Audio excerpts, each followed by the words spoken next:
এই স্বার্থগুলো যদি উদ্ধার হয়ে যেত তাহলে তো ইউনুসকে সরানোর প্রয়োজন ছিল না। এখানে স্বপ্ন ইউনুস কি করেছে, আমেরিকার সেই ইস্যুটাকে ফুলফিল করতে গিয়ে ওভার স্মার্ট হয়ে গেছে, সে পট করে চায়না চলে গেছে। সে খুব অলসটিকে খুব ক্ষুদ্র পরিসরে দেখেছে যে ইন্ডিয়ার এগেন্সে যেতে হলে আমাকে তাড়াতাড়ি চায়না যেতে হবে। চায়নার কাছে গিয়ে সে সুইসাইড করেছে, চায়নার কাছে গিয়ে সে মিসট্রাস্ট ক্রিয়েট করছে from the Trump point of view. তাহলে কি ডক্টর ইউনূসের প্রয়োজনীয়তা যুক্তরাষ্ট্রের কাছে ফুরিয়ে গেছে? অবশ্যই অবশ্যই, এটা কি বলার অপেক্ষা রাখে? এটা কি আপনি এখনো এটা নিয়ে চিন্তা করেন? আপনি ডক্টর ইউনূস সাহেব একটা জাতীয় ক্লাউন এবং বান্দর বাহিনী বানিয়ে দিয়েছে ডক্টর আলী রিয়াজের নেতৃত্বে, এবং কতগুলো বান্দর যারা বিভিন্ন সময়ে তাদের রেকর্ড, পাস্ট রেকর্ড দেখেন, কারো গুড রেকর্ড নাই, একটা সিঙ্গেল লোকের গুড রেকর্ড নাই। দে আর কন্ট্রোভার্সিয়াল পিপল, তাদের কোনো জনভিত্তি নাই। এই ক্লাউনগুলো এখন নিজেদের ফেস সেভ করার জন্য 1 মাস সময় নিয়েছে, because they could not finish anything, এবং এদের কথা ছাড়া ইলেকশন ডিক্লেয়ার হয়ে গেছে। So this has become redundance. সংস্কার আনবে 3 জন লোকে, বিএনপি, জামাত, এনসিপি, এর বাইরে সংস্কার কেউ নাই। আর যদি সার্বজনীন করতে চান, সবার সঙ্গে নিতে চান, তাহলে সেখানে আওয়ামী লীগকে নিয়ে আসতে হবে। দেখেন, নির্বাচনটা নিয়ে আমাদের অনেক সন্দেহ ছিল। আমাদের সন্দেহ ছিল এই জন্য যে আমরা প্রথম থেকে ডক্টর ইউনূস সাহেবকে বিশ্বাস করি নাই, বা করার মতো সুযোগ ছিল না বিভিন্ন কারণে। কারণ অতীতে ওনাকে আমরা আহ্বান জানানো হয়েছিল কেয়ারটেকার গভর্নমেন্ট আসার জন্য, কিন্তু উনি কোনো অবস্থাতে 5 বছরে কম সময়ে রাজি হন নাই। ওনার শর্তই ছিল ওনাকে 5 বছরের জন্য দায়িত্ব দিতে হবে, এবং উনি উনার মতো করে দেশ চালাবেন, সেভাবে সবাইকে ঐক্যমতে আসতে হবে। কাজে আমাদের ধারণা ছিল এবছরে উনি নিশ্চয়ই এর চেয়ে কম শর্তে রাজি হন নাই, এবং ওনার যে কথাবার্তা আমরা দেখেছি সেখানে বোঝা গেল যে উনি একটা নির্দিষ্ট লক্ষ্য নিয়ে আসছেন। ফলে আমরা রাজনীতিক যে ছোট্ট কর্মী হিসাবে আমি ওনাকে বিশ্বাস করতে পারি নাই, ওনার উপর আস্থা রাখতে পারি নাই এই জন্য যে ভদ্রলোক আগে 5 বছরে কম রাজি হলেন না, উনি এখন হঠাৎ করে রাজি হলেন কেন? আর তারা উনি বিপ্লবের পক্ষে শক্তি নন। উনি বিপ্লবকে এমন কোন আমরা লক্ষ্য দেখে অনুপ্রাণিত করেছেন। হ্যাঁ, এনজিও হিসাবে হয়তো উনার এনজিও মার্কিন যুক্তরাষ্ট্রের ভাগ বাটোয়ারা পাইতে পারে, তবে এখন উনি যেখানে বলটা এনে রেখেছেন, এখন এই খেলায় অংশগ্রহণ ছাড়া কোনো রাজনৈতিক দলের কাছে বিকল্প নাই। সে বলটা হলো নির্বাচনের মাঠে। অর্থাৎ উনি মধ্য ফেব্রুয়ারি না, উনি পরিষ্কার বলে দিয়েছেন রোজার আগে নির্বাচন হতে হবে, এবং তিনি আজকেও মালয়েশিয়াতে একই বক্তব্য দিয়েছেন, এবং তিনি আরো স্পষ্ট করেছেন যিনি নির্বাচিত সরকারের হাতে ক্ষমতা হস্তান্তর করবেন। আমি কিন্তু উনার এই কথাগুলোকে লক করতে চাই, বিশ্বাস করতে চাই, আস্থা নিতে চাই। আস্থাহীনতার কোনো কারণ আমি দেখি না, এবং কোন রাজনৈতিক দলের এখন এই নির্বাচনের বাইরে যাওয়ার কোনো সুযোগ নাই। কারণ এই নির্বাচন বানচাল করা মানে হলো ডক্টর ইউনূসের ফেভারে যাওয়া। কারণ ডক্টর ইউনূস তখন আর এটাকে প্রলম্বিত করার মতো তার কোনো যুক্তি বা তার কোনো বক্তব্য সামনে নাই। তিনি কি করে প্রলম্বিত করবেন? আচ্ছা, যারা বলছেন, যারা সংশয় প্রকাশ করছেন যে নির্বাচন হবে না, সেটি নিয়ে নতুন এক ধরনের ষড়যন্ত্র হতে পারে, নাটক হতে পারে, তারা কোন আঙ্গিকে বলছেন? আপনি কি তাদের ব্যাখ্যাগুলো? তাদেরকে আমি এক কথায় বলবো, they are really culprit and stupid. Jamaat এরই মধ্যে ঘোষণা দিয়েছে পিআর পদ্ধতির নির্বাচনের দাবিতে তারা আন্দোলনে নামবে, বুধবার বিক্ষোভ কর্মসূচি আয়োজন করেছে।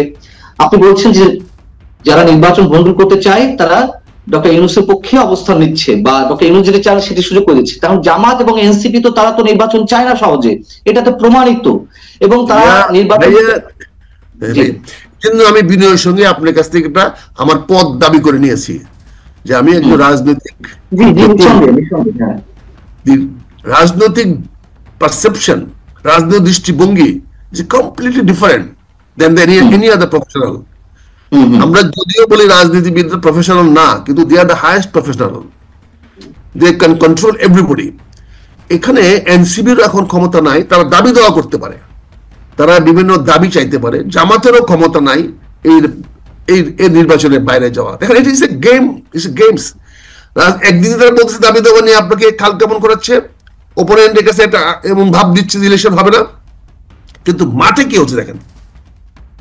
মাঠে জামাত প্রতিদিন ঘরে ঘরে যাচ্ছে, চষায় ফেলতেছে, 4-5টা চাষ হয়ে গেছে পর্যন্ত, সব দিক গুছিয়ে রাখছে। সব দিকে বুঝতে রাখছে জামাত এবং এনসিপি যে নির্বাচন চাইছে বা হতে দিবে, কোন যুক্তিতে হতে দিবে? তখন যে আন্দোলনটি হলো এটা জামাতের সম্পূর্ণ একটা ওয়েল ডিজাইনড ওয়েতে হয়েছে, এটা জামাত এখন নিজেই বলছে। আবু তাহের সাহেব কয়েকদিন আগে তো নিজেই বললেন যে সম্পূর্ণ পরিকল্পনা জামাতের ছিল। এনসিপি এরকম একটি বিষয়কে সামনে নিয়ে এসে তারা রাজনীতি এসেছে, ক্ষমতার ভর কেন্দ্রে তারা আছে এবং তারা যে বিভিন্ন দাবি দেওয়া ঐকমত্য কমিশনে জানিয়ে আসছে, ডক্টর মোহাম্মদ ইউনূসের কাছে জানিয়ে আসছে, এবং সংস্কার ছাড়া কোনো নির্বাচন নয়, সংস্কার বাংলাদেশে যেই ফরম্যাটে হওয়ার কথা তা আদৌ হবে না, এটি আমি একজন ক্ষুদ্র সংবাদকর্মী হিসেবে বিশ্বাস করি। এগুলো সব নাটকের একটা মঞ্চায়ন করা হচ্ছে। ঠিক জামাতও তাই, যেহেতু তারা এখন ক্ষমতার বাইরে থেকে ক্ষমতার স্বাদ ভোগ করছে, তারাই সরকারকে নিয়ন্ত্রণ করছে। নির্বাচন হলে জামাত কোনো অবস্থাতেই ক্ষমতায় যেতে পারবে না, এটা জামাতও খুব ভালোভাবে জানে। আর যেই আসুক না ক্ষমতায়, এনসিপি পারবে না, তারা খুব ভালোভাবে জানে। তাহলে তারা নির্বাচন কেন চাইবে এই অবস্থায়? এবং তারা তো লেন্দি করতে চাইছে। ধন্যবাদ ভাই আপনার এই সুন্দর ক্লারিফিকেশনের জন্য। প্রথম বিনয়ের সঙ্গে বলছি, এই বিগত বৈষম্য বিরোধী আন্দোলন বলেন, সত্যপথ আন্দোলন বলেন, এতে জামাত বা এনসিপির কোনো পরিকল্পনা বা কোনো কিছু নাই। এটা সম্পূর্ণভাবে পরিকল্পনা করা হয়েছে ইউএসএআইডি থেকে পিটার হাসের নেতৃত্বে আমেরিকান রাজনৈতিক প্রেক্ষাপটে বাইডেন প্রশাসনের ডাইরেক্ট সরাসরি হস্তক্ষেপে। তারা শেখ হাসিনাকে রিজিম চেঞ্জ করতে চেয়েছে, সেই জন্য তারা এই টিমটা সেট করে আমাদেরকে বিভিন্ন জায়গায় ভাড়া করে করে করে করে আমাদেরকে নিয়োগ করেছে। যারাই বলে যারা থাকবে না কেন, আমার সিপাই করা ভাড়া করা সিপাই কোথায় থাকে? আমি যে মস্তানটা ভাড়া করি সে কি পিছনে থাকে? সেসব সামনে থাকে। এরা সব ভাড়াটিয়া। এরা যদি দাবি করে তাহলে আমি বলবো এরা সব ভাড়াটিয়া এবং প্রবঞ্চক। এরা ভাড়াটিয়া এবং প্রবঞ্চক, কারণ এদের তো কোনো মাথায় ব্রেনই নাই এটা করার মতো, এই প্ল্যান করার মতো তো সুযোগই নাই। এতগুলো লোকগুলো রিক্রুট করে টাকা কোথায়, পয়সা কোথায়? এটা কেমনি হয়ে গেছে? প্রতিটা প্ল্যানের পরে অল্টারনেটিভ প্ল্যান আসছে, প্রতিটা প্ল্যানের পর অল্টারনেটিভ প্ল্যান আসছে। Plan A, plan B, plan C, plan D, যেখানে যেটা কাজে আটকে গেছে বিকল্প হয়ে গেছে। যেখানে তার মানে somebody was from the behind was controlling. It is simple অঙ্ক। There was a super commander. আমি এবার একটা প্রশ্ন করতে পারি যে সম্পূর্ণ ডিজাইন মার্কেট দ্বারা হয়েছে বা ডিপ স্টেটে খেলার অংশ হিসেবে হয়েছে, যেটি হোক, তাহলে এখন সেই যুক্তরাষ্ট্র কেন চাইবে যে নির্বাচনটি দ্রুত হোক বা ডক্টর ইউনূসকে সরিয়ে দেওয়া হোক? অথবা আমরা গত কয়েকদিন দেখলাম জামাতের সাথে যুক্তরাষ্ট্রের যিনি ভারপ্রাপ্ত রাষ্ট্রদূত ট্রাসি জ্যাকবসন তিনি বৈঠক করছেন, এনসিপির সঙ্গে বৈঠক করলেন। এবং যে প্রশ্নটি আমি কেবলই আপনাকে করলাম, তাহলে এখন কি সত্যি সত্যি যুক্তরাষ্ট্র চাইছে কোনো নির্বাচন হোক? নির্বাচন It's very simple. Biden and Trump, there is a 100%, 180-degree opposite procession. That was the agenda of the Democratic political agenda. Democratic Party, the Biden procession wanted to change of Sheikh Hasina. Not that Trump wanted to change the procession. Because Hasina against chilo Biden procession. Peter Haas, তারা চেয়েছিল, যার ফলে American president Trump কেন declare করে দিল, disclose করে দিল যে আমার ইউএসএ এর মাধ্যমে আমরা $29 বিলিয়ন দিয়েছি। বর্তমান প্রশাসন যে চায় না এই ইউনূস সরকার থাকুক, তারই প্রমাণ যে চার্জ দ্য অ্যাফেয়ার্স সে বিভিন্ন, এমনকি লন্ডনে গিয়ে সে তারেক রহমানের সাথে দেখা করে আসছে। আপনি খেয়াল করে দেখেন, এবং সকল রাজনৈতিক মহলের সঙ্গে কথা বলছে। এখন সে তৈরি করতেছে ইলেকশন একটা পরিবেশ। এখন 80,000 90,000 আর্মি দিবে, আর্মি হবে, এখানে আপনি ইভিএম বাতিল করা হচ্ছে, যেটা আমেরিকান ইন্টারেস্ট। এগুলো তো অনেকে বলছেন এগুলো নাটকের পার্ট, দেখানো হচ্ছে মানুষকে, অনেকে যেটা বলছেন আমি সেটাই বলছি। এবং জিজ্ঞাসা করি যে মার্কিন যে এজেন্ডা ছিল শেখ হাসিনাকে সরিয়ে, তাদের তো নিশ্চয়ই কোনো এজেন্ডা ছিল, তা তো এখানে গণতন্ত্র একটু ক্লিয়ার। মার্কিন এজেন্ডা মানে বাইডেনের এজেন্ডা, বাইডেন প্রশাসনের এজেন্ডা। বাইডেনের এজেন্ডা কি শুধুমাত্র শেখ হাসিনা বিরোধী ছিল নাকি অন্য কোনো এজেন্ডা ছিল? তাদের প্রথম ছিল তো বিকল্প সরকার তৈরি করা, শেখ হাসিনাকে পরিবর্তন করে, এবং সেই অনুযায়ী তাদের ছক অনুযায়ী ডক্টর ইউনূসকে তারা ক্ষমতা নিয়ে আসছিল। তাদের স্বার্থ হাসিল করা, স্বার্থ হাসিল করা কি হয়ে গেছে? সেই স্বার্থ তো বাইডেন তো চাচ্ছে, ট্রাম্প প্রশাসন তো সেভাবে স্বার্থ চাচ্ছে না। কারণ আপনি দেখেন পিটার হাস চাকরি নিয়েছে কোথায়? এক্সেলেন্ট এনার্জিতে। কেন? বিকজ পিটার হাস এটা ক্যারি করতে চায়। মানে বাইডেন প্রশাসনের ইউএসএআইডির বা ওই ডেমোক্রেট গভর্নমেন্টের যে তাদের যে এখানে অ্যাক্টিভিটি সেটা প্রলং করতে চায়। প্রলং করার জন্য তারা পিটার হাসকে বাংলাদেশ অ্যাফেয়ার্সে রেখে দিতে চাচ্ছে বলে তাকে এক্সেলেন্ট এনার্জিতে তাকে অ্যাডভাইজার হিসেবে নিয়োগ দেওয়া হয়েছে, কনসালটেন্ট নিয়োগ দেওয়া হয়েছে। তার মানে he can come to Bangladesh, can handle this. বিষয়টা হলো, আমি যেটা বলছি ভাইয়া, বিষয়টা হলো যে ডক্টর ইউনূস কে এখন এই মুহূর্তে ওয়েস্টার্ন সহ, ইন্ডিয়া সহ, আমেরিকা সহ এবং চীন সহ কেউ তাকে এখন রাখতে চাচ্ছে না, এই জন্য যে সে লেজিটিমেসি হারিয়ে ফেলেছে।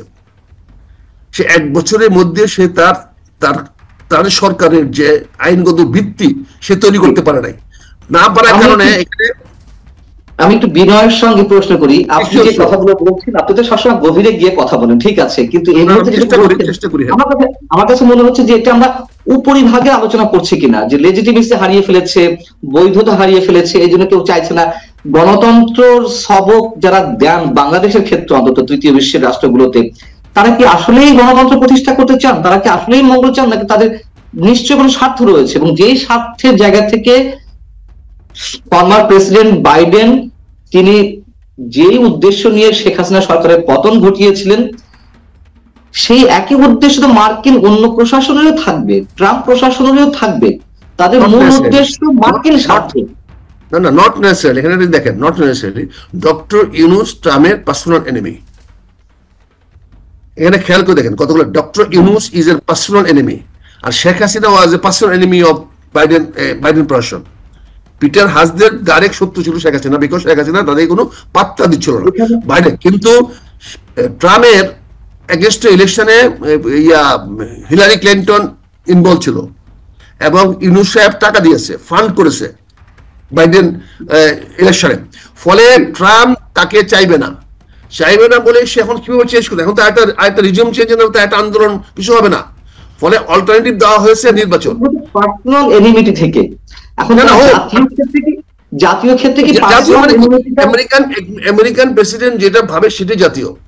বাংলাদেশের ডক্টর ইউনূস যা আজকে ভাবে সেটা আমার জাতীয়। আমি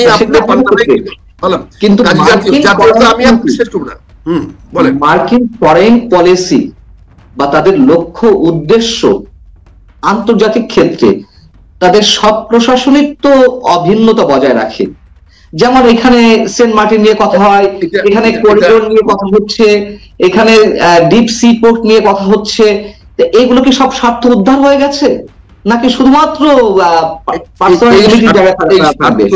এই স্বার্থগুলো যদি উদ্ধার হয়ে যেত তাহলে তো ইউনূসকে সরানোর প্রয়োজন ছিল না। সরানো, এখানে স্বপ্ন ইউনূস কি করেছে, আমেরিকার সেই ইস্যুটাকে ফুলফিল করতে গিয়ে ওভার স্মার্ট হয়ে গেছে। সে পট করে চায়না চলে গেছে। সে খুব খুব ক্ষুদ্র পরিসরে দেখেছে যে ইন্ডিয়ার এগেন্সে যেতে হলে আমাকে তাড়াতাড়ি চায়না যেতে হবে। সে চায়না থেকে কিন্তু সুইসাইড করেছে। চায়নার কাছে গিয়ে সে সুইসাইড করেছে। চায়নার কাছে গিয়ে সে মিসট্রাস্ট ক্রিয়েট করছে from the Trump point of view.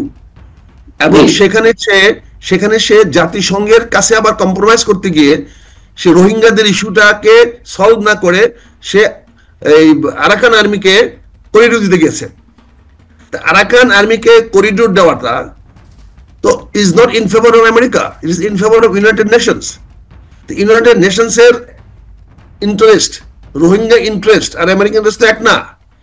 America is more interested to open a corridor with India through Mizoram, যাতে যে মিজোরামে বা যে আনন্দ যারা ইম্পল পর্যন্ত এখন Delhi to Imphal rail line হয়ে গেছে এবং ইন্টারসিটি ট্রেন চলবে এবং গুডস ট্রেন চলবে। দিস ইজ গোয়িং টু 15 তারিখে, এই 15 অগস্টে তা ওপেন করতেছে ইম্পলে। এবং one of the super high tech railway stations and super high tech rail line, যেখানে 38টা টানেল আছে, 38টা নালে আসে, 222টা ব্রিজ আছে। সেখানে করে আজকে ফ্রম দিল্লি থেকে ইম্পলে তারা চলে যাচ্ছে 15 আগস্টে। সেখানে বাংলাদেশ তো এখন আর এই আরাকানকে ওই করিডোর দেবা না। এখন ওই জায়গাটা একটা আলাদা একটা স্টেট তৈরি করে রোহিঙ্গাদের এখন ইস্যু না, ইস্যুটা হলো এখন রাখাইন স্টেট মিজোরামের সঙ্গে কন্ট্যাক্ট করা এবং সেটার মাধ্যমে সিটিপন্ডকে ইম্পলের সঙ্গে কানেক্ট করা। সূত্র ধরেই প্রশ্ন করি, তাহলে কি ডক্টর ইউনূসের প্রয়োজনীয়তা যুক্তরাষ্ট্রের কাছে ফুরিয়ে গেছে? অবশ্যই এটা কি বলার অপেক্ষা রাখে? এটা কি আপনি এখনো এটা নিয়ে চিন্তা করেন? আপনি এখনো এটা নিয়ে চিন্তা করেন? না আপনি এখন হ্যাঁ, উনার এখন একটি মাত্র ক্রেডিট যে কারণে উনি এখনো আছেন এবং আল্লাহর মধ্যে থাকবেন, সেটা হচ্ছে যে উনি ইলেকশন ব্যাপারে একটা প্রম্পট ডিসিশন নিতে পেরেছেন। ওনাকে নতুন লাইফ দিয়েছে এই যে ইলেকশনের ব্যাপারটা। উনি কিন্তু ইলেকশনের ব্যাপারে কিন্তু উনার ইন হাউস সাপোর্ট পান নাই বলে এখনো দেখেন যে অ্যাডভাইজাররা কিভাবে কথাবার্তা বলতেছে বা প্রশাসন কিভাবে কথা বলতেছে। আপনি ইন হাউস পান নাই বলে কিন্তু আজকে ওই দুর্নীতিবাজ বলা হচ্ছে প্রশাসন থেকে। ইন হাউস সাপোর্ট পান নাই বলে কিন্তু আজকে সরকারি কর্মচারীদেরকে ঢালাওভাবে দুর্নীতিবাজ বলা হচ্ছে। এবার এক দুর্নীতিবাজ কর্মচারী আরেক দুর্নীতিবাজ কর্মচারীকে দুর্নীতিবাজ বলতেছে অফিসার্স ক্লাবে বসে। চিন্তা করো, অফিসার্স ক্লাবে বসে অফিসে গালাগালি করা হচ্ছে, সিনিয়র অফিসারদের গালাগালি করা হচ্ছে। তার মানে কি? অর্থাৎ ডক্টর ইউনূস সাহেবের command over the secretariat, over the adviser has drastically reduced. উনি যেহেতু ইলেকশন ডিক্লেয়ার করে দিয়েছেন এবং এটা সবাই ভাবতেছে ডিক্লেয়ার করে দেওয়াতে এটা বিএনপির ফেভারে গেছে। অ্যাপারেন্টলি মনে হচ্ছে বিএনপির ফেভারে গেছে, কিন্তু আলটিমেটলি আপনি যেটা বলতেছেন যে জামাত ক্ষমতায় আসবে না, জামাত ইজ এ সো অর্গানাইজড। আমি সারপ্রাইজ হব না যদি জামাত 150 না পাক, কাছাকাছি সিট যদি পেয়ে যায় বা ভোট মেজরিটি না হয়েও সিঙ্গেল মেজরিটি হয়ে যাওয়ার সম্ভাবনা ইসলামিক দলগুলোর আছে।